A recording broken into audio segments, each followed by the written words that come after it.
Hello all, அஸ்ஸலாமு அலைக்கும் வரஹ்மத்துல்லாஹி வபரகாத்துஹு. இன்றைக்கி நம்ம கிறிஸ்பி சிக்கன் பார்க்க போகிறோம். அதுக்கு நம்ம கார்ன்ஃப்ளவர் மாவில் உப்பு போட்டுட்டு அதில் ஒரு டிப் பண்ணி சிக்கனை திருப்பி தண்ணியில் நனைச்சிட்டு திருப்பி கார்ன்ஃப்ளவர் மாவுலே நல்லா டிப் பண்ணிவிட்டு அதுக்கப்புறமா நம்ம தண்ணியில் ஒரு டிப் கொடுத்துட்டு அதுக்கப்புறமா திருப்பி நம்ம கார்ன்ஃப்ளவர், ஆனால் செய்யும் போது கொஞ்சம் கஷ்டமாக தான் இருக்கும், ஆனால் டேஸ்ட்டு செம்ம ஒர்த்தபுள்ளுங்க, நம்பி செய்யுங்க. அதுக்கப்புறமா நான் முட்டையில் மிளகாய்த்தூள் இஞ்சி பூண்டு போட்டு நல்லா பீட் பண்ணி வச்சுருக்கேன். அதில் ஒரு டிப் கொடுத்துட்டு நல்லா ஃபுல்லாக ஸ்ப்ரெட் பண்ணிவிட்டு அதுக்கப்புறமா திருப்பி கார்ன்ஃப்ளவர் மாவில் ஒரு டிப் கொடுக்கணும், ஃபுல்லாக அந்த மாவு இது பண்ணுற வரையும்.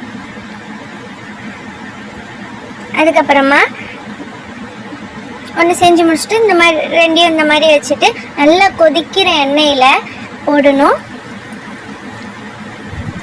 பார்த்தீங்களா, அது அப்படியே நீங்கள் திருப்பினீங்கன்னா கடையில் சாப்பிட்ற மாதிரி அதே கிறிஸ்பி இருக்கும்.